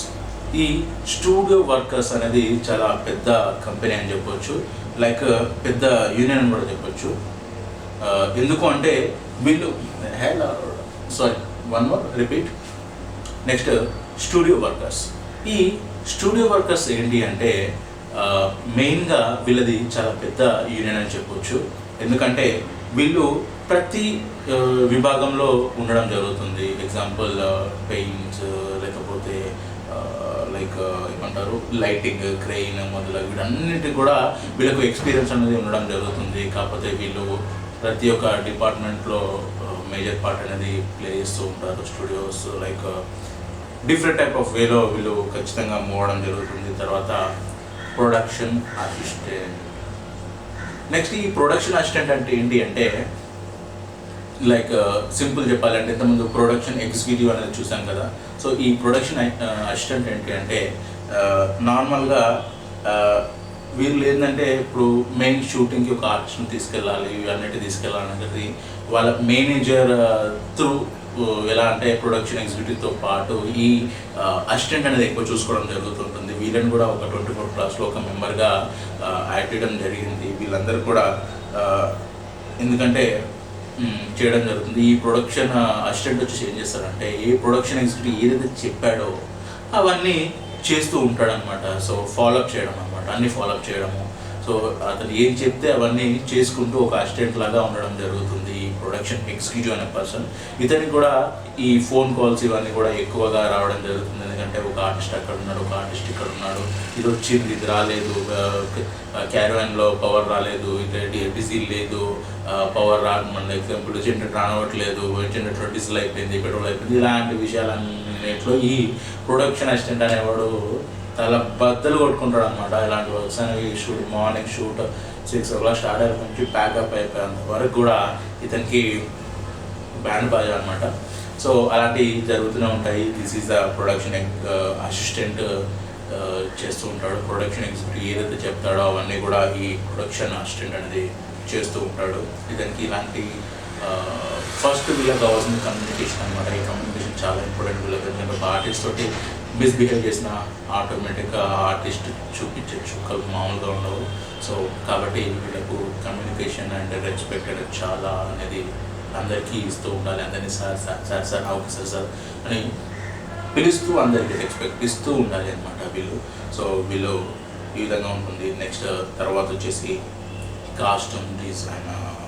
ఈ కాస్ట్యూమ్ డిజైనర్ వచ్చేసి ఏంటి అంటే నార్మల్గా కాస్ట్యూమ్ డిజైనర్ అంటే మీకు తెలిసి ఉండొచ్చు. ఎందుకంటే ఒక యాక్టర్ వేసుకోవాల్సిన బట్టలు ఎలా ఉండాలి, కాంబినేషన్ ఎలా ఉండాలి, సో బ్యాక్గ్రౌండ్ ఏముంది, బ్యాక్గ్రౌండ్ ఆపోజిట్ కలర్ ఏముంది, ఈ కలర్ వేస్తే అవతల ఆర్టిస్ట్ ఏ కలర్ వేసాడు, సో ఈ ఆర్టిస్ట్ ఏ కలర్ వేసాడు, కాంబినేషన్ ఏ కలర్ వేసాడు, ఇవన్నీ కూడా చూసుకుంటూ ఉండాలి. తర్వాత ఈ చూసుకుంటూ కలర్స్ కాంబినేషన్ చేసుకోవాలి. అలాగే ఒక ఆర్టిస్ట్ వేయాల్సిన డిజైన్స్ అంటే ఎలాంటి కాస్ట్యూమ్ వేయాలి, ఒక సీన్ ఉంది, ఆ సీన్కి ఎలాంటి కాస్ట్యూమ్ వేయాలి, ఒక యాక్ట్రెస్ ఉన్నారు ఎలాంటి శారీ కట్టాలి, ఎలాంటి డ్రెస్ వేయాలి, ఎలాంటి బ్యాక్గ్రౌండ్ ఏంటి, దాన్ని బట్టి ఆ లొకేషన్ని బట్టి ఈ డ్రెస్సింగ్, ఆ డ్రెస్సింగ్ మోడల్ ఇవన్నీ కూడా ఈ కాస్ట్యూమ్ డిజైనర్గా చూసుకోవాల్సి ఉంటుంది. ఎందుకంటే ఆల్మోస్ట్ డైరెక్ట్ చెప్తాడు బ్యాక్గ్రౌండ్ ఏంటి అనేది, కూడా ఆ డిపార్ట్మెంట్ ఇవన్నీ ఇన్ఫర్మేషన్ ఇస్తుంది కాబట్టి కలర్స్. తర్వాత డ్రెస్ ఎలాంటి డ్రెస్ వేస్తే బాగుంటుంది సీన్ అనేది మొత్తం కూడా డైరెక్ట్ ఎక్స్ప్లెయిన్ చేసిన దాన్ని బట్టి ఈ కాస్ట్యూమ్ డిజైనర్ అనేది ఒక కాస్ట్యూమ్ డిజైన్ చేసి ఆర్టిస్ట్కి సైజెస్ తీసుకొని ఇవన్నీ చేసి ఒక డిజైన్ అనేది చేసి వాళ్ళందరికీ ఇవ్వడం జరుగుతుంది. తర్వాత ఈ కాస్ట్యూమ్స్ డిఫరెంట్ కాస్ట్యూమ్స్ అనేవి వీళ్ళు చేయడం జరుగుతుంది. ఎందుకంటే ఒక కొత్త హీరోయిన్ కొత్త కాస్ట్యూమ్ పెట్టిందనుకోండి, అదే బయట జనం అనేది ఫాలో అవుతూ ఉంటారు. కొత్త హీరో కొత్త డిఫరెంట్ మోడల్ వేశారనుకోండి, అది ఫాలో అయిపోతూ ఉంటారు. సో అలా డిఫరెంట్ చేస్తూ ఉంటారు కాబట్టి ఇవన్నీ కూడా చేయడం జరుగుతుంది. సో ఇందులో ఈ కాస్ట్యూమ్ డిజైనర్ అనేది ఒక సినిమాకి ఫ్రేమ్లో హీరోయిన్ ఎలా కనబడాలన్న వాళ్ళ డ్రెస్సింగ్తోనే, కాబట్టి ఈ కాస్ట్యూమ్ డిజైనర్ అనే పర్సన్స్ కూడా చాలా ఇంపార్టెంట్ అనేది చెప్పొచ్చు. సో అలా అయిపోయినట్టయితే నెక్స్ట్ క్రాఫ్ట్ వచ్చేసి ఏంటి అంటే కొరియోగ్రాఫర్. ఈ కొరియోగ్రాఫర్ అంటే ఏంటో మీ అందరికీ తెలుసు, నేను కొత్తగా చెప్పక్కర్లేదు. ఎందుకంటే ఇప్పుడు అన్నీ కూడా సినిమాలు డ్యాన్స్. సో కొరియోగ్రాఫర్ వచ్చేసి ఏంటి అంటే మన సినిమాకి కావాల్సిన సాంగ్స్ అనేవి మ్యూజిక్ డైరెక్టర్ ఇచ్చిన తర్వాత సాంగ్స్ అనేవి షూట్ చేయాలి. కాబట్టి నార్మల్గా ఏంటి అంటే షూట్ అనేది సీన్స్ అని ఫస్ట్ తీసేస్తారనమాట. ఎందుకంటే టాకీ పార్టీ అని చెప్పేసి టాక్ పార్టీ మొత్తం టాకీ పార్టీ సో కంప్లీట్ అయిపోయిన తర్వాత టాక్ పార్టీ మొత్తం అయిపోయిన తర్వాత వీళ్ళు చేయాల్సింది సాంగ్స్కి వెళ్తుంటారు అనమాట. సో సాంగ్స్ ఎలా చేస్తారు అంటే ఈ నార్మల్గా సీన్స్ ఒక రోజు చేసే ఒక సాంగ్ 4 days 5 days షూట్ చేస్తుంటారు. డిపెండింగ్ ఆన్ లొకేషన్, ఎందుకంటే చాలా లొకేషన్ చేంజ్ అవుతూ ఉంటాయి, చాలా స్టెప్స్ చేంజ్ అవుతూ ఉంటాయి. సో ఇవన్నీ కూడా 4-5 days షూట్ చేయడం జరుగుతుంది. ఇవన్నీ కూడా కొరియోగ్రాఫర్ సాంగ్స్ ఇచ్చిన తర్వాత కొరియోగ్రాఫర్ యాక్టర్స్ ఏ స్టెప్స్ మనకి యాక్టర్స్ ఎలాంటి స్టెప్ చేయగలడా లేదా, ఎందుకంటే ఇక్కడ మెయిన్ ఏంటంటే కొరియోగ్రాఫర్ ఏ స్టెప్ అయినా చేయగలుగుతాడు, కానీ యాక్టర్ కొన్ని స్టెప్స్ చేయగలుగుతాడు. సో ఆ యాక్టర్ ఈ సాంగ్కి ఎంత ఇవ్వగలుగుతాడో అంత ఇవ్వాలంటే ఆ యాక్టర్కి తగ్గట్టు సాంగ్స్ కొరియోగ్రఫీ చేయాల్సిన అవసరం ఉంటుంది. ఎందుకంటే చాలామంది కాంప్రమైజ్ అవుతుంటారు, నా అలాంటి డ్యాన్స్ రాని ఇంకా కాంప్రమైజ్ అవుతూ ఉంటారు. సో ఇంకా చాలా రీసెంట్గా శేఖర్ మాస్టర్ అయితే తర్వాత గణేష్ మాస్టర్ వీళ్ళందరూ చాలామంది ఉన్నారు. సో చాలా మంది మాస్టర్స్ ఉన్నారు కాబట్టి కొరియోగ్రాఫర్స్ వీళ్ళందరూ ఉన్నారు కాబట్టి మూవీస్కి చేస్తూ ఉంటారు.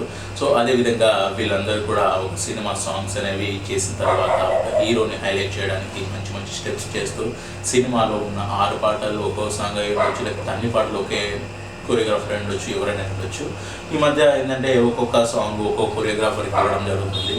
సో అలా చేస్తున్నారు కాబట్టి ఈ రీసెంట్ టైమ్స్లో కొరియోగ్రాఫర్లు సినిమాకి చాలా ఇంపార్టెంట్. ఎందుకంటే డ్యాన్స్, ఒక హీరో డ్యాన్స్ చేస్తేనే ఆడియన్స్ అనేవి విజిల్ చేస్తారు కాబట్టి కంపల్సరీగా ఒక యాక్టర్ సినిమాకి చాలా ఇంపార్టెంట్. ఏంటంటే కొరియోగ్రాఫర్ కూడా సినిమాకి చాలా ఇంపార్టెంట్ అనమాట.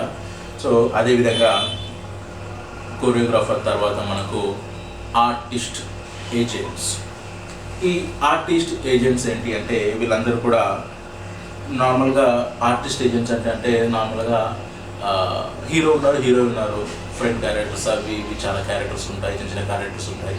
సో అన్ని క్యారెక్టర్లు కొంతమంది డైరెక్టర్ ఫైనల్ చేసుకుంటారు, కొంతమంది నార్మల్ చిన్న క్యారెక్టర్లు ఉంటాయి అనమాట. ఆ చిన్న క్యారెక్టర్లను కూడా ఇది ఆర్టిస్ట్ ఏజెంట్స్ అనే వాళ్ళు వీళ్ళని చేస్తుంటే వీళ్ళకు మెయిన్గా చెప్పాలి అంటే వీళ్ళకు యాక్టింగ్ అనుభవం చాలా ఉండాల్సిన అవసరం ఉంటుంది. ఎందుకంటే ఒక ఆర్టిస్ట్ ఉన్న తర్వాత ఒక ఆర్టిస్ట్ దాని పక్కన ఒక క్యారెక్టర్ ఉండాలి, ఆ క్యారెక్టర్కి రియాక్షన్స్ ఇవ్వాలనుకోండి, ఆ రియాక్షన్ కంపల్సరీగా ఇతనికి యాక్టింగ్ వచ్చుంటని ఈ హీరోకి సపోర్ట్గా ఈ ఆర్టిస్ట్ నిలబడి ఉండాల్సిన అవసరం ఉంటుంది. కాబట్టి ఇతని రియాక్షన్ మీదనే అతని డైలాగ్స్ పడాలి. కాబట్టి ఖచ్చితంగా ఈ ఎవరైతే ఆర్టిస్టులు ఉన్నారో వీళ్ళ ఆర్టిస్టులందరికీ కూడా ఎవరైతే తీసుకొస్తారో వాళ్ళందరినీ కూడా ఆర్టిస్ట్ ఏజెంట్స్ అంటారు అనమాట. ఇలాంటి ఆర్టిస్టులందరినీ కూడా ఈ ఆర్టిస్ట్ ఏజెంట్స్ అనే వాళ్ళు తీసుకొస్తూ ఉంటారు. తర్వాత నెక్స్ట్ చాలా ఇంపార్టెంట్ ఈ మ్యూజిక్ డైరెక్టర్ సినిమాకి ఎంత ఇంపార్టెంట్. దాని తర్వాత ఆడియోగ్రఫీ చాలా ఇంపార్టెంట్. ఈ ఆడియోగ్రఫీలోకి వచ్చేసి ఏమేమి వస్తాయంటే మ్యూజిక్ డైరెక్టర్ అనే పర్సన్ వచ్చిన తర్వాత ఈ డబ్బింగ్, ఇంతకుముందు చెప్పాను కదా, డబ్బింగ్ అంటే మనం మాట్లాడడం డబ్బింగ్ వేరు, ఇది స్టూడియోలో డబ్బింగ్ అనమాట. ఎడిటింగ్ అయిపోయిన తర్వాత స్టూడియోలో డబ్బింగ్ అయితేనేమి, తర్వాత డబ్బింగ్ అయిపోయిన తర్వాత ఎడిటర్ ట్రిమ్మింగ్ అయిపోయిన తర్వాత మళ్ళీ ఇక్కడికి వస్తుంది ఇది సౌండ్ ఎఫెక్ట్స్ కోసం అని. For example door sounds, fight sounds, ఎందుకంటే హీరో గుర్తున్నప్పుడు చుమ్ అని రాదు కదా, సో సౌండ్ ఎఫెక్ట్ వేయాలి కంపల్సరీ. సో అలాంటి సౌండ్ ఎఫెక్ట్స్ వేయడం అయితేనేమో, తర్వాత ఈ సినిమాలకు 5.1 మిక్సింగ్, 7.1 మిక్సింగ్, రీసెంట్గా డాల్బీ అట్మాస్ అని ఇలా డిఫరెంట్ రీసెంట్గా మ్యాక్ అనే ఒక సౌండ్ సిస్టమ్ కూడా వస్తుంది అనమాట. So 365 degrees sound system. So అలా డిఫరెంట్ సౌండ్ సిస్టమ్స్ అనేవి ఆడియోగ్రఫీలో ఉంటాయి. మెయిన్గా సౌండ్ ఎఫెక్ట్స్ కానీ 5.1 మిక్సింగ్ కానీ ఇవన్నీ కూడా 7.1 మిక్సింగ్ ఇవన్నీ కూడా ఆడియోగ్రఫీలోకి వస్తాయి. ఎందుకంటే నార్మల్గా ఈ మ్యూజిక్ డైరెక్టర్ అనేవాడు మ్యూజిక్ కొట్టి ఇచ్చేస్తారనమాట. సో ఫైనల్గా మనకు ఆడియోగ్రఫీలో మిక్సింగ్ చేస్తేనే మనకు థియేటర్లో సినిమా చూడగలం, అదర్వైజ్ చూడలేము. ఎందుకంటే మ్యూజిక్ డైరెక్టర్ మ్యూజిక్ కొట్టుకుంటూ వెళ్తారు, డైలాగ్స్ కూడా వెళ్ళిపోతాడు. డైలాగ్స్ అవసరం లేదు మ్యూజిక్ డైరెక్టర్కి కొన్ని సిచ్యువేషన్స్లో. ఈ ఆడియోగ్రఫీ ఏం చేస్తారంటే డైలాగ్స్ ఉన్న కాడ డౌన్ చేస్తూ, తర్వాత పైకి లేపుతూ, డైలాగ్స్ లేని కాడ మ్యూజిక్ లేపుతూ, డైలాగ్స్ వచ్చినప్పుడు తగ్గించుకుంటూ అప్ డౌన్ మ్యూజిక్ని మొత్తం మిక్సింగ్ చేసుకుంటూ వెళ్తూ ఉంటాడు అనమాట. సో ఆడియోగ్రఫీ అలా ఒక వాయిస్ అనేది మనకి థియేటర్లో క్లియర్గా వినబడాలి అనుకుంటే, ఎగ్జాంపుల్ సౌండ్ బ్యాక్ వస్తుంటుంది, ఒకసారి ఎవరు పిలిచిన వెంటనే వినబడుతుంది, ఇటు సైడ్ వినబడుతుంది. సో ఇలాంటి అన్నీ కావాలన్నా ఈ 5.1లో ఉంటాయన్నమాట. ఈ 5.1, 7.1 ఈ డాల్బీ అట్మాస్లో ఇవన్నీ ఉంటాయి కాబట్టి ఈ ఆడియోగ్రఫీలోనే చేయడం జరుగుతుంది. ఇది చాలా ఇంపార్టెంట్. ఒక ఆడియోని మనం హార్ట్ఫుల్గా వినాలి, ఎంజాయ్ చేయాలి అంటే ఆడియోగ్రఫీ అనేది చాలా ఇంపార్టెంట్ అనమాట. సో ఆడియోగ్రాఫర్ తర్వాత నెక్స్ట్ మనకు స్టిల్ ఫోటోగ్రాఫర్. ఇంతకుముందు నార్మల్గా ఆర్టిస్ట్ ఏజెంట్స్ అని చెప్పాను కదా, ఆ ఆర్టిస్ట్ ఏజెంట్స్లో ఇంకొక చిన్న పాయింట్ ఒకటి చెప్తున్నాను. సో ఏంటంటే అది ఎగ్జాంపుల్ ఇప్పుడు ఠాగూర్ మూవీ ఉంది. ఠాగూర్ మూవీలో చిరంజీవి కోసం కొన్ని లక్షల మంది వస్తారు. ఆ లక్షల మంది ఎక్కడి నుంచి వస్తారండి? సో వీళ్ళందరినీ కూడా ఆర్టిస్ట్ ఏజెంట్స్ మాత్రమే వీళ్ళని అరేంజ్ చేయడం జరుగుతుంది. అలా చాలామంది ఇండస్ట్రీలో చాలామంది ఆర్టిస్ట్ ఏజెంట్ ఉంటారు. ఒకరు 100 మందిని, ఒకరు 200 మందిని, ఒకరు 500 మందిని, ఒకరు 1000 మందిని. సో అట్లా చాలామంది తీసుకొచ్చి అంతమందిని చేస్తారు. సో వీళ్ళన్ని వందల వేల మందిని కూడా చేసేది కూడా మొత్తం కూడా ఈ ఆర్టిస్ట్ ఏజెంట్సే. అలాగే త్రిబుల్ మూవీ ఉంది, కొన్ని లక్షల మంది ఆ ఫైట్ సీన్స్ అవి ఇవి వాళ్ళందరూ కూడా మొత్తం ఈ ఆర్టిస్ట్ ఏజెంట్సే చూసుకోవడం జరుగుతుంది. సో వాళ్ళు కూడా చాలా కష్టపడి ఆర్టిస్ట్ ఎవరైతే లైక్ సింపుల్ చెప్పంటే వీళ్ళని ఒక టైప్ ఆఫ్ కంపెనీ ఆర్టిస్ట్ అని కూడా అనవచ్చు వీళ్ళని. వీళ్ళందరూ కూడా ఈ ఆర్టిస్ట్ ఏజెంట్స్నే మన ఆర్టిస్ట్ ఏజెన్సీ వీళ్ళని అరేంజ్ చేయడం జరుగుతుంది అనమాట.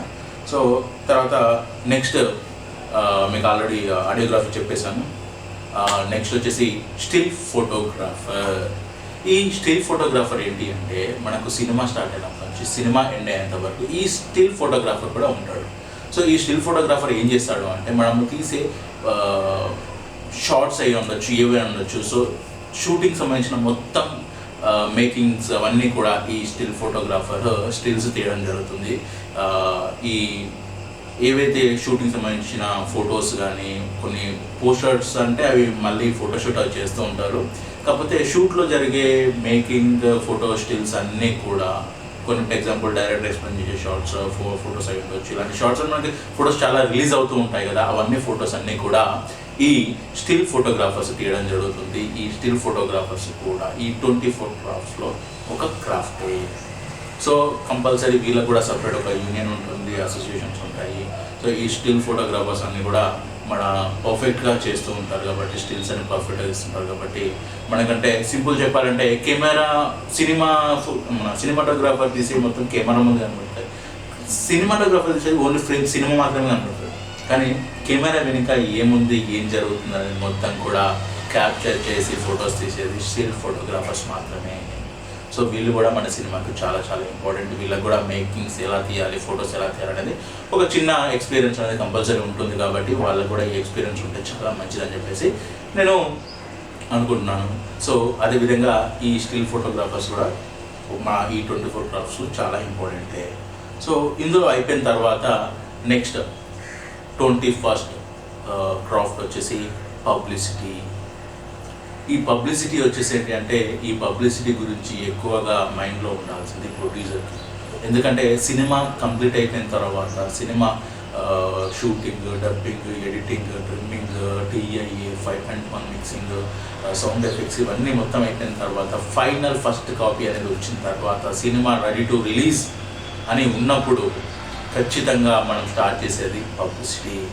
ఈ పబ్లిసిటీ అనేది లేకపోతే జనాలకి సినిమా అనేది రీచ్ అవ్వకపోతే, ఈ పబ్లిసిటీ అనేది జనాలకి రీచ్ అవ్వకపోతే మనకు సినిమా కూడా జనాల్లో ఎక్కువగా కనిపించదు అనమాట. సో కంపల్సరీ మనకు సినిమా అయిపోయిన తర్వాత సినిమా వేసే ప్రమోషన్స్ అయితేనేమి, ఈ పోస్టర్స్ అయితేనేమి, తర్వాత హోర్డింగ్స్, బస్సెస్ హోర్డింగ్స్ అని ఇలా చాలా చాలా పబ్లిసిటీ ఉంటుంది. తర్వాత ఇంటర్వ్యూస్, తర్వాత చిట్ చాట్స్ ఇలాంటివి చాలా చాలా చేస్తూ, ప్రెస్ మీట్స్ ఇస్తూ, తర్వాత పేపర్లలో వాటిలలో అన్నింటిలో ఏపిస్తూ ఇవన్నీ కూడా పబ్లిసిటీ కిందకి వస్తాయన్నమాట. ఈ పబ్లిసిటీ అనేది అంతా కూడా కొంతమంది డిస్ట్రిబ్యూటర్స్ ద్వారా ఉండొచ్చు, పిఆర్ఓల త్రూ ఉండొచ్చు, ఎవరి త్రూ అయినా ఈ పబ్లిసిటీ అనేది జరుగుతూ ఉంటుంది. ఈ పబ్లిసిటీ అనేది ప్రతి సినిమాకు చాలా చాలా ఇంపార్టెంట్. ఈ పబ్లిసిటీ గురించి, ఈ మార్కెటింగ్ అనే దాని గురించి ఈ పబ్లిసిటీ ఎవరైతే చేస్తున్నారో వాళ్ళకి చేయడం కొద్దిగా ఎక్స్పీరియన్స్ అనేది తప్పకుండా ఉండాలి. ఎందుకంటే ఒక సినిమాకి కొన్ని లక్షలు అనేది పబ్లిసిటీకి ఖర్చు పెడుతూ ఉంటారు కాబట్టి ఆ పబ్లిసిటీ మీద చాలా అవగాహన ఉంటే చాలా చాలా మంచిదని చెప్పేసి నా అభిప్రాయం. సో అదేవిధంగా నెక్స్ట్ అవుట్డోర్ యూనిట్. ఈ అవుట్డోర్ యూనిట్ అంటే ఎలా ఉంటుంది అంటే, నార్మల్గా ఇప్పుడు ఎగ్జాంపుల్ ఓకే, ఈ అవుట్డోర్ యూనిట్ అనేది ఎలా ఉంటుంది అంటే, నార్మల్గా ఈ ప్రొడక్షన్స్కి సంబంధించిన కొన్ని వెహికల్స్ అంటే ఇప్పుడు జనరేటర్ వెహికల్స్ అవుట్డోర్ యూనిట్ అని అంటారు. ఈ అవుట్డోర్ యూనిట్ అంటే ఏంటి అంటే, నార్మల్గా ఇప్పుడు ఎగ్జాంపుల్ అవుట్డోర్ అంటే మీకు ఐడియా ఉండొచ్చు మేబీ, నాకు తెలిసి షూటింగ్ అనేది హైదరాబాద్ లోకల్స్లో జరిగితే వేరు, బయటకు వెళ్ళడం వేరు. అవుట్డోర్ యూనిట్ కొన్ని లొకేషన్స్, సపరేట్ లొకేషన్లో ఎగ్జాంపుల్ ఫారెస్ట్లో జరుగుతుంది, అక్కడికి ఈ అవుట్డోర్ యూనిట్ అనేది వెళ్ళడం జరుగుతుంది. ఎగ్జాంపుల్ జనరేటర్ కానీ ఇవన్నీ కూడా, లైటింగ్, ఈ స్టాండ్స్ ఇవన్నీ కూడా ఈ అవుట్డోర్ యూనిట్ అనేది వెళ్ళడం జరుగుతుంది. ఖచ్చితంగా ఈ షూటింగ్ అనేది జరుగుతున్నప్పుడు ఈ అవుట్డోర్ యూనిట్ ఎలాంటి ప్రాబ్లమ్స్ అవ్వకుండా అన్నిటినీ ఈ అవుట్డోర్ యూనిట్ అనేది చూసుకోవడం జరుగుతుంది. వీళ్ళు అన్నీ కూడా అవుట్డోర్ యూనిట్లో చాలా ఈ వెహికల్స్ అక్కడికి వెళ్ళడం అన్నీ కూడా ఈ అవుట్డోర్ యూనిట్ ద్వారానే జరగడం జరుగుతుంది అన్నమాట. సో మనకు ఈ అవుట్డోర్ యూనిట్ అనేది ఎక్కువగా ఈ యాక్టింగ్ వీటిలలో వాళ్ళకి ఎక్స్పీరియన్స్ ఉండకపోయినా ఈ అవుట్డోర్ యూనిట్ ఎవరైతే పెడుతున్నారో వాళ్ళకి ఎక్స్పీరియన్స్ అనేది కంపల్సరీగా ఉంటుంది. ఎందుకంటే మిగతా అందరూ కూడా వర్కర్సే ఉంటారు కాబట్టి అందులో అంత క్రియేటివిటీ అనేది ఏమీ ఉండదు, బట్ వర్క్ మాత్రమే ఉంటుంది. సో అది కార్మికులు అనుకోవచ్చు మేబీ. సో క్రియేటివిటీ వర్క్ కాకుండా వర్కర్స్ ఎక్కువ ఉంటారు కాబట్టి ఇది మెయిన్. ఎవరైతే అవుట్డోర్ యూనిట్ మొదలు పెడుతున్నారో వాళ్ళకి దీని మీద కొద్దిగా ఎక్కువ అవగాహన తెలుసుకోవడం ఉంటుంది, లైక్ బిజినెస్ టైప్ అంటే. ఇంకా అలాగే ఈ జూనియర్ ఆర్టిస్ట్, నెక్స్ట్ ఆప్షన్ ఏంటంటే జూనియర్ ఆర్టిస్ట్. ఈ జూనియర్ ఆర్టిస్ట్ అంటే మీ అందరికీ తెలుసు. జూనియర్ ఆర్టిస్ట్ అంటే ఎలా ఉంటుంది అంటే, నార్మల్గా ఈ సినిమాకి ప్రతి సినిమాకి యాక్టర్స్ అనేవాళ్ళు కామన్గా ఉంటారు. కామన్గా ఉన్న తర్వాత ఇప్పుడు ఎగ్జాంపుల్ ఒక పెద్ద మూవీ ఉందనుకోండి, ఎగ్జాంపుల్ RRR మూవీ ఉందనుకోండి, ఆ RRR మూవీ వెనుక కొన్ని లక్షల మంది నిల్చొని ఉంటారు. సో వాళ్ళందరినీ కూడా, వాళ్ళకి డైలాగ్స్ అనేవి ఉండనమాట, వీళ్ళందరినీ కూడా జూనియర్ ఆర్టిస్ట్ అంటారు. వీళ్ళకి కూడా ఎంతో కొంత నాలెడ్జ్ అనేది ఉంటుంది. చాలామంది యాక్టింగ్ మీద ఇంట్రెస్ట్ ఉండి చాలామంది ఇండస్ట్రీకి వచ్చి అవకాశాలు రాక, ఎక్కువ డైలాగ్స్ పడక, ఏం చేయాలో అర్థం కాక డైలీ జూనియర్ ఆర్టిస్ట్కి వెళ్ళే వాళ్ళు చాలామంది ఉంటారు. సో ఎగ్జాంపుల్ చెప్పాలంటే డైలీ వర్క్ టైప్ అనమాట. సో వాళ్ళకి ఎక్కువ డైలాగ్స్, అసలు డైలాగ్ అనేది ఉండదు. ఏదో అదృష్టం బాగుంటే డైరెక్టర్కి ఆ సిచ్యువేషన్లో ఒక డైలాగ్ చెప్పాల్సిన అవసరం ఉంటే ఆ టైంలో ఎవరు ఆర్టిస్ట్ అనేది లేకపోతే జూనియర్ ఆర్టిస్ట్కి ఇలా పడిపోతుంది అంతే డైలాగ్. వీళ్ళు ఉన్నంతకాలం అలా ఎన్నిక నిల్చోవడం మాత్రమే ఉంటుంది. కాకపోతే ఎగ్జాంపుల్ ఏంటంటే, ఏ సినిమాలో చేశారంటే బాహుబలి సినిమా ఉంది. మరి బాహుబలి వీళ్ళు ఎక్కడ కనిపించారు, ఎందుకంటే ఆ 2000 మందిలో వీళ్ళు ఎక్కడ ఉన్నారో వాళ్ళకి తెలియదు. సో అలాంటి జూనియర్ ఆర్టిస్టులు కూడా సినిమాకి చాలా చాలా ఇంపార్టెంట్. పెద్ద పెద్ద సీన్స్ చేసినప్పుడు కూడా చేయడం జరుగుతుంది. వీళ్ళకంటూ ఒక సపరేట్ ఒక జూనియర్ ఆర్టిస్ట్ ఏజెంట్స్ కూడా ఉండడం జరుగుతుంది. ప్రతి సీరియల్స్కి అయితే, ఇప్పుడు సీరియల్స్కైనా, మూవీస్కైనా, డెమోస్కైనా, డాక్యుమెంటరీస్కైనా, ఇలాంటి వాటికైనా జూనియర్ ఆర్టిస్ట్ టైప్ ఉన్న ఆర్టిస్ట్ కావాలి. కాకపోతే జూనియర్ ఆర్టిస్ట్ నుంచి ఏదో ఒక రోజు మంచి ఆర్టిస్ట్ అవ్వాలని చెప్పి హోప్తో ట్రై చేసేవాళ్ళు కొంతమంది వచ్చేసి మార్నింగ్ వెళ్తున్నాం, ఈవినింగ్ వస్తున్నాం, అమౌంట్ ఇస్తున్నారు, ఇలా చూసుకునే వాళ్ళు ఇంకొంతమంది. సో దీంట్లో ఫ్యూచర్ అనేది చాలా చాలా తక్కువ ఉంటుంది, ఎందుకంటే డైలాగ్స్ అనేవి రావు. ఎందుకంటే ఒకసారి జూనియర్ ఆర్టిస్ట్ ముద్రపడిందన్న తర్వాత ఇండస్ట్రీలో ఆర్టిస్ట్ అవ్వడం చాలా కష్టం అన్నమాట. ఎందుకంటే 100కు ఒకరో ఇద్దరు అవుతుంటారు తప్ప ఆప్షన్ అనేది ఉండదు. సో వీళ్ళకి వాళ్ళని అంత తక్కువ చేయడం కూడా కాదు, ఎందుకంటే జూనియర్ ఆర్టిస్ట్ వాళ్ళ రెగ్యులర్ వర్కే. సో వీళ్ళకి కూడా సపరేట్ ఏజెంట్స్ అనే వాళ్ళు ఉంటారు. So that is junior artist. And last but not least is the final captain of the ship ఎవరో మీకు కూడా తెలిసి ఎవరు అంటే ప్రతి సినిమాకు ఈ 23 క్రాఫ్ట్స్ని తయారు చేయగలిగేది, ఈ 24 క్రాఫ్ట్స్కి ఒక పనిని కల్పించేది ఒక్కడే దర్శకుడు. ఒక దర్శకుడి యొక్క ఆలోచన, ఒక కథ, ఒక సీన్స్ ఇవన్నీ తయారైన తర్వాత ఒక ప్రొడ్యూసర్ని ఓకే చేసుకున్న తర్వాత అప్పుడు ఈ 23 క్రాఫ్ట్లు అనేవి ఎంటర్ అవ్వడం జరుగుతుంది. అప్పటి వరకు ఒక్క దర్శకుడు మాత్రమే కష్టపడాలి, కథ రాసుకోవాలి, సీన్స్ రాసుకోవాలి, స్క్రిప్ట్ అనుకోవాలి. తర్వాత ఈ 24 క్రాఫ్ట్స్లో రైటర్స్ ఉంటారు, రైటర్స్కి యాడ్ అవ్వాలి, తర్వాత సీన్స్ రాసుకోవాలి, డైలాగ్స్ రాయించుకోవాలి, లేకపోతే తనే రాసుకోవాలి. ఇలా చాలా కష్టపడి ఒక ప్రొడ్యూసర్ని పట్టుకొని ప్రొడ్యూసర్ని ఒప్పించిన తర్వాత హీరోని పట్టుకొని హీరో కథ చెప్పి హీరోయిన్ కథ చెప్పి వాళ్ళు ఒప్పుకొని మిగతా ఎవరైతే మెయిన్ క్యారెక్టర్స్ ఉన్నారో వాళ్ళని ఒప్పించుకొని వాళ్ళకి కథ చెప్పి వాళ్ళకి సీన్స్ చెప్పి వాళ్ళని కాంప్రమైజ్ చేసి వీళ్ళని కాంప్రమైజ్ చేసి వాళ్ళతో మాట్లాడి వీళ్ళతో మాట్లాడి ఇవన్నీ చేస్తూ ఒక దర్శకుడు మాత్రమే. ఈ దర్శకుడు మాత్రం చాలా చాలా ఇంపార్టెంట్. ఎందుకంటే కథ మీద చాలా పట్టు ఉంటే ఏ కథకి ఏం అవసరం, ఎంత అవసరం అనేది పర్ఫెక్ట్ తెలిసిన వ్యక్తి దర్శకుడే. ఎంత దర్శకుడైనా కానీ వీళ్ళు కొన్ని విషయాలు అనేవి మైండ్లో పెట్టుకోవాలి. ఎందుకంటే దర్శకుడు లేకపోతే ఏ డిపార్ట్మెంట్స్ అనేవి లేవు కాబట్టి, దర్శకుడు అనే పేరుకి ఒక వాల్యూ అనేది ఉంది కాబట్టి ఆ వాల్యూని ఎప్పటికీ తగ్గించుకోకుండా మంచి మంచి సినిమాలు చేస్తూ ఉండాలని చెప్పేసి నేను కోరుకుంటున్నాను. ఎందుకంటే ఇప్పుడు చాలామంది ఏ డైరెక్షన్ రాకున్నా నేను డైరెక్టర్ని, నేను తోపు తురుము అని చెప్పేసి ఏం తెలియకుండా అన్నీ నాకు తెలుసు అని చెప్పేసి చాలామంది ఇండస్ట్రీకి వచ్చేసి ఏదేదో చేస్తూ సెల్ఫ్ డబ్బా కొట్టుకుంటూ చాలామంది డైరెక్టర్ అని చెప్పేసి తిరుగుతున్నారు. సో వాళ్ళందరినీ పక్కకు పెడితే మంచి డైరెక్టర్లందరినీ కూడా నేను హ్యాట్సాప్ చెప్తున్నాను. మంచి మంచి సినిమాలు చేయాలని చెప్పేసి నేను కోరుకుంటున్నాను. అదేవిధంగా ఇంకా మంచి మంచి కథల్ని తీసుకొచ్చి తెలుగు ఇండస్ట్రీని ఎక్కడి నుంచి ఎక్కడికో ఇంకెక్కడికో తీసుకెళ్ళిపోవాలని చెప్పేసి నేను కోరుకుంటున్నాను. అదేవిధంగా మీకు ఈ 24 క్రాఫ్ట్స్ గురించి నేను చెప్పినందుకు నాకు చాలా సంతోషంగా ఉంది. అదేవిధంగా ఇందులో ఈ 24 క్రాఫ్ట్స్లో ఇంకో కొన్ని యాడ్ చేసే ఆప్షన్స్ కూడా ఉన్నాయి. అందులో గ్రాఫిక్స్ అనేది ఒకటి యాడ్ చేస్తున్నారు, తర్వాత టైటిల్స్ చేసే వాళ్ళని ఒకటి, తర్వాత రోప్ గురించి ఇంకా కొన్ని చాలా చాలా విషయాలు ఉంటాయి. అవన్నీ కూడా చూసుకోవాల్సింది ప్రొడ్యూసర్సే చూసుకోవాల్సిన అవసరం ఉంటుంది. ఈ 24 క్రాఫ్ట్స్ అనేవి క్రియేట్ అవ్వాలి అంటే కంపల్సరీ ఉండాల్సింది ప్రొడ్యూసర్. ఈ ప్రొడ్యూసర్ అని లేకుండా ఈ 24 క్రాఫ్ట్స్ మనం ఏమీ చేయలేము. సో కాబట్టి వీళ్ళందరికీ కూడా తెలియజేస్తున్నాను, ఇలాంటి నాలెడ్జ్ అనేది లేకుండా ఇండస్ట్రీకి వచ్చి మీరు టైం వేస్ట్ చేసుకోకండి. ఖచ్చితంగా ఎంతమంది నాలెడ్జ్తో రండి. సగం నేర్చుకొని నేను డైరెక్టర్ని, నేను అది ఇది అని చెప్పేసి తిరిగి వాళ్ళు చాలామంది ఉన్నారు. ఆ లిస్టులో మీరు చేరకండి.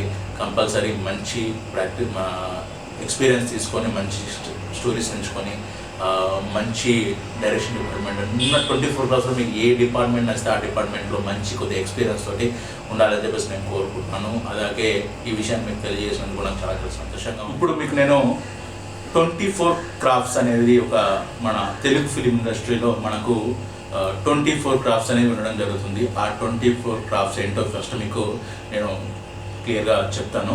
సో ఫస్ట్ 24 క్రాఫ్ట్స్లో మనకు వచ్చేసి ఫస్ట్ ప్రొడక్షన్ ఎగ్జిక్యూటివ్ తర్వాత నెక్స్ట్ సెకండ్ వన్ వచ్చేసి సినిమాటోగ్రాఫర్.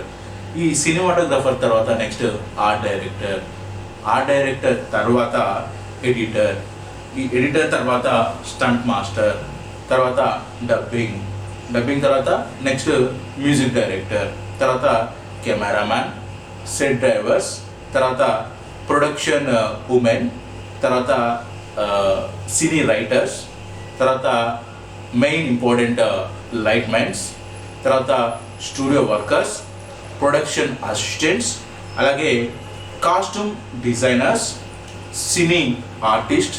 అంటే మనకు లైక్ సింపుల్ చెప్పాలంటే ఒక సీన్లో బ్యాక్గ్రౌండ్ ఎక్కువ నిల్చొని జనం ఎక్కువ మంది ఉంటారు కదా, వాళ్ళందరినీ అరేంజ్ చేసే ఒక సినీ ఆర్టిస్ట్ అనమాట. వీళ్ళందరినీ కూడా సపరేట్ ఏజెంట్స్ అని కూడా ఉంటారు వీళ్ళకు.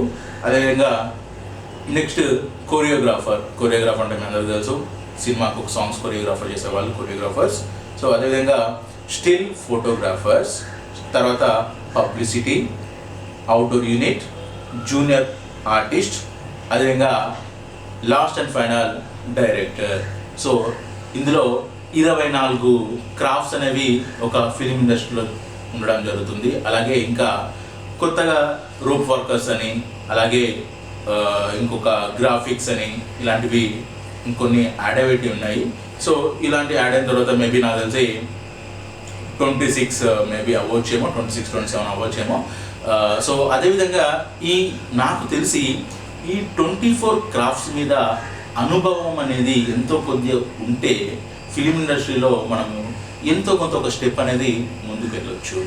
సో ఏ అనుభవం ఎక్స్పీరియన్స్ లేకుండా మనము సినిమా ఇండస్ట్రీకి వస్తే మనల్ని ఆల్మోస్ట్ ఏమీ చేయలేము. అలా అని చెప్తే సింపుల్గా చెప్పాలి అంటే ఎన్ని రోజులున్నా జీరోగానే ఉండాలి. వీటన్నిటి మీద ఎంతోమంది ఎక్స్పీరియన్స్ వస్తే ఏదో ఒక ఫీల్డ్లోకి వెళ్తే చాలా బాగుంటుంది. సో ఎందుకంటే మీ అందరిలో ఈ విషయం ఎందుకు తెలియజేస్తున్నానంటే చాలామంది ఇండస్ట్రీకి ఏ అవగాహన లేకుండా వచ్చి ఏం చేయాలో తెలియక, ఎలా ఉండాలో తెలియక, మళ్ళీ ఎలా వచ్చారో అలాగే తిరిగి వెళ్ళిపోయి సినిమా ఇండస్ట్రీ మన వల్ల అవ్వదు, మనం ఏం చేయలేము, అది ఇదని చెప్పేసి బయట ప్రపంచిస్తాం. ఒక్కసారి ఇక్కడ ఇండస్ట్రీకి వచ్చిన తర్వాత అన్నీ తెలుసుకున్న తర్వాత ఆటోమేటిక్గా మీకు ఇండస్ట్రీ అనేది తెలిసిపోద్ది. ఇండస్ట్రీ ఎలాగైనా బతకొచ్చు. అంటే మీరు డిగ్రీ బీటెక్ ఇవి చేసిన తర్వాత జాబ్ రావడానికి ఒక 6-7 ఇయర్స్ వెయిట్ చేస్తూ ఉంటారు. సో ఇక్కడ కూడా మీరు ఆ ఎక్స్పీరియన్స్, ఆ స్టడీ ఎక్స్పీరియన్సే, ఇక్కడ వర్క్ కూడా ఎక్స్పీరియన్సే. సో ఇలాంటి ఎక్స్పీరియన్స్ ఉంటే మీరు ఆటోమేటిక్గా ఇండస్ట్రీలో ఉండొచ్చు. సో అదేవిధంగా ఇప్పుడు మీకు నేను ఏంటి అంటే ఈ 24 క్రాఫ్ట్స్లో ఏ ఒక్కటి కూడా ఏది దేనికి ఎలా యూజ్ అవుతుంది అనేది మీకు ఈరోజు నేను తెలియజేస్తాను. సో ఈ 24 క్రాఫ్ట్స్ గురించి ఇప్పుడు మనం ఏంటో క్లియర్గా తెలుసుకుందాం. సో ఈ వీడియో చూసిన తర్వాత మీకు ఎలాంటి డౌట్స్ ఉన్నా కింద కామెంట్లో పెట్టండి. మీ కామెంట్లో పెట్టిన తర్వాత నేను ప్రతిదీ చదివి దానికి ఆన్సర్ అనేది తప్పకుండా మీకు నేను తెలియజేస్తాను. ఎందుకంటే చాలామందికి డౌట్స్ అనేవి వస్తూ ఉంటాయి. ఆ డౌట్స్ని ఎవరు ఆన్సర్ చెప్పడానికి ఉంటారు. సో మీకు మాత్రం ఈ వీడియో చూసిన తర్వాత ఈ వీడియోలో కింద కామెంట్స్ పెట్టినట్టయితే మీకు ఏదైతే ఆ క్వశ్చన్ ఉందో దానికి ఆన్సర్ అనేది కూడా మీకు నేను చెప్పడం జరుగుతుంది. తప్పకుండా మా ఛానల్ని ఫాలో అయితే మీకు కంపల్సరీగా మీకు ప్రతి క్వశ్చన్కి ఆన్సర్ అనేది తప్పకుండా మా ఛానల్ అనేది ఇవ్వడం జరుగుతుంది. సో ఫ్రెండ్స్, మా ఛానల్ని సబ్స్క్రైబ్ చేసుకోండి, అదేవిధంగా లైక్స్ కొట్టండి, అదేవిధంగా ఫాలో అవ్వండి.